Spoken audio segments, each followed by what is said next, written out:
Dans cette partie, nous présentons quelques types de matrices particulièrement intéressants et les opérations qui leur sont associées. Les définitions sont visuellement très simples et nous verrons leurs propriétés mathématiques. Tout d'abord, les matrices triangulaires, avec un cas particulier très important, les matrices diagonales. Ensuite, l'opération de transposition, qui échange ce qui est au-dessus de la diagonale avec ce qui est en dessous. La trace d'une matrice, un nombre qui mesure certaines propriétés d'une matrice, et deux autres classes de matrices, les matrices symétriques, qui sont symétriques de part et d'autre de la diagonale, et les antisymétriques, dont les deux côtés de la diagonale sont opposés.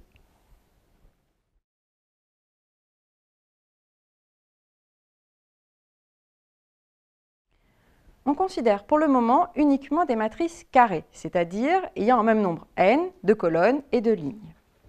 On peut alors parler de diagonale, qui est la ligne partant de l'élément 1, 1 à l'élément n, n. Une matrice grand A est dite triangulaire inférieure si ses éléments strictement au-dessus de la diagonale sont nuls, ce qui se traduit par chaque fois que I est strictement plus petit que J, on a AIJ égale 0. Voici la forme générale d'une matrice triangulaire inférieure.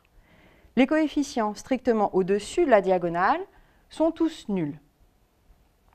Sur la diagonale et en dessous, les coefficients sont quelconques. Notons que ces coefficients peuvent être nuls ou non, mais a priori, on n'en sait rien. De la même manière, on dit que A est triangulaire supérieur si ses éléments strictement en dessous de la diagonale sont nuls. Ce qui se traduit par I strictement plus grand que J implique AIJ égale 0. Voici la forme générale d'une matrice triangulaire supérieure.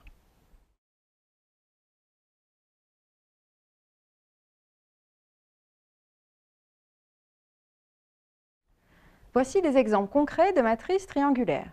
Les deux premières matrices sont triangulaires inférieures et la troisième est triangulaire supérieure. Les matrices triangulaires se rencontrent notamment dans la résolution de certains systèmes linéaires. Comme elles sont plus simples, elles ont des propriétés spécifiques, comme celle-ci.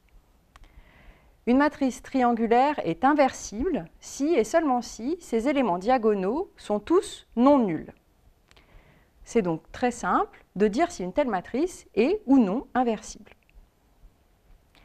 Toutes ces matrices sont triangulaires.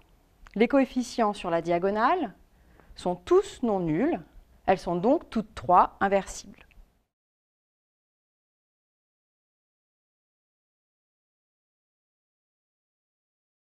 Une matrice peut être à la fois triangulaire inférieure et supérieure. Elle est dite alors diagonale. Dans ce cas, tous les éléments situés au-dessus et en dessous de la diagonale sont nuls, c'est-à-dire I différent de J implique AIJ égale 0. Voici deux exemples. Remarquez que la première matrice possède aussi un 0 sur la diagonale, ce qui évidemment est autorisé. Les matrices diagonales jouent un rôle particulier et ont aussi des propriétés particulières. Par exemple, il est très facile de calculer la puissance P d'une matrice diagonale. Il suffit d'élever chaque élément de la diagonale à la puissance P.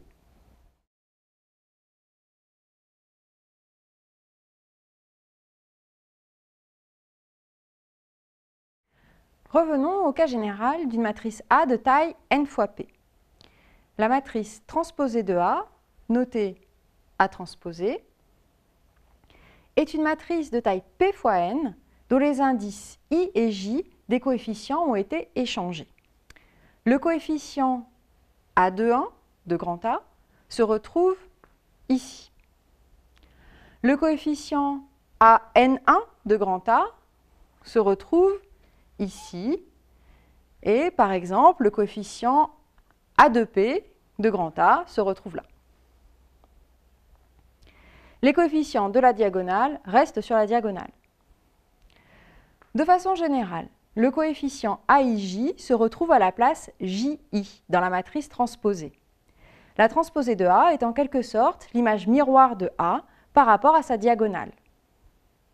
On peut dire aussi que la ième ligne de A devient la ième colonne de sa transposée, ou réciproquement, que la jème colonne de A devient la jème ligne de la transposée de A. On dit que la transposition échange ligne et colonne. Attention, il existe diverses notations pour la transposer, avec un T majuscule ou minuscule, à gauche ou à droite, mais toujours en exposant.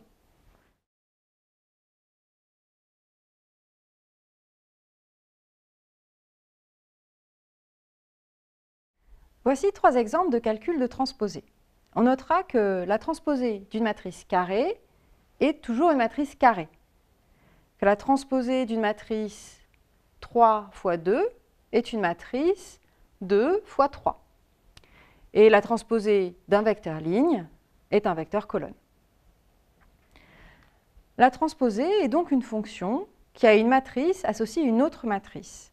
Ses propriétés notables sont que la transposée de A plus B est égale à la transposée de A plus la transposée de B. La transposée d'une somme est la somme des transposées. La transposée de alpha A est égale à alpha fois la transposée de A. Si on fait 2 fois l'opération de transposition, alors on retombe sur la matrice de départ. La transposée du produit A fois B est égale au produit transposé de B fois transposé de A.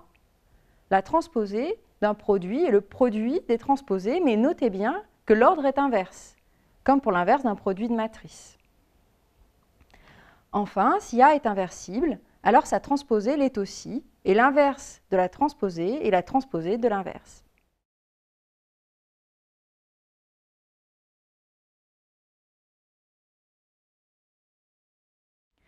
Revenons au cas d'une matrice carrée de taille n fois n.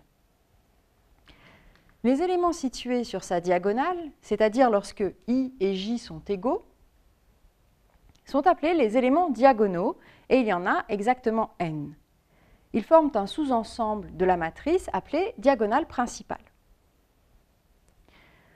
On définit alors une fonction appelée trace qui, à la matrice grand A, associe la somme de ses éléments diagonaux. La trace de A est égale à A11 plus A22 plus etc. à nn. Voici un exemple. Les éléments diagonaux sont 2 et 5. La trace vaut donc 7. Ici, les éléments diagonaux sont 1, 2 et moins 10. Et la trace vaut donc moins 7.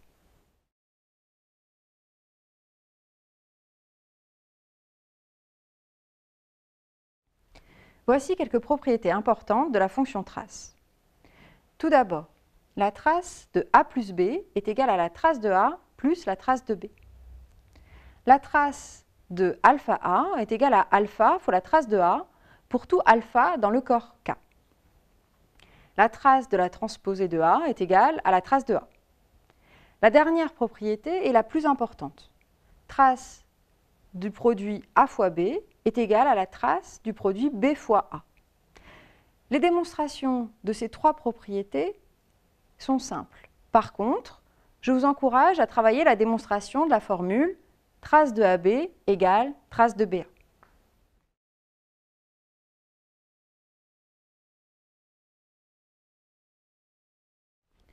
Étudions maintenant les matrices carrées et leurs transposées. Une matrice est dite symétrique si elle est égale à sa transposée. A est égal à transposée de A. Autrement dit, le coefficient AIJ est égal au coefficient AJI situé symétriquement par rapport à la diagonale. Voici 2 exemples de matrices symétriques. Par exemple, ici et là, 0. Ici et là, 5. Et ici et là, moins 1. On remarque qu'il n'y a aucune contrainte sur les coefficients diagonaux.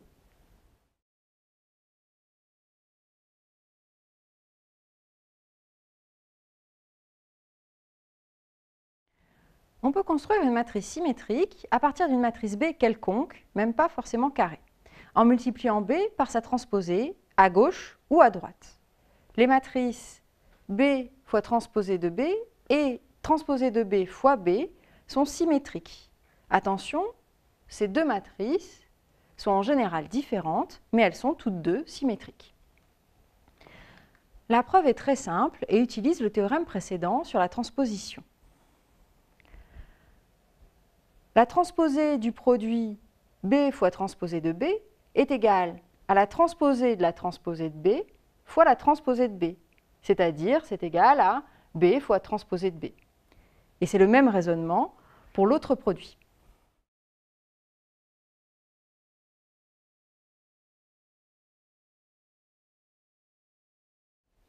Une matrice est dite antisymétrique si elle est égale à l'opposé de sa transposée.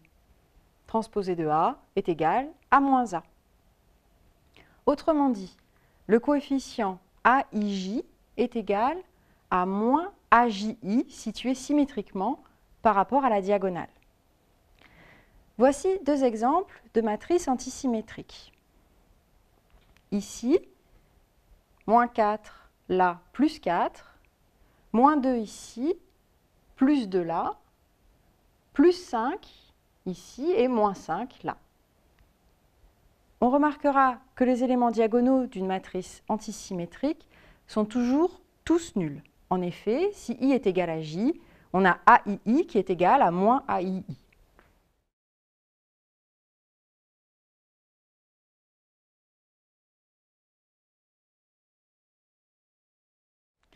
Entraînez-vous avec ces exercices pour vérifier que vous avez bien compris le cours.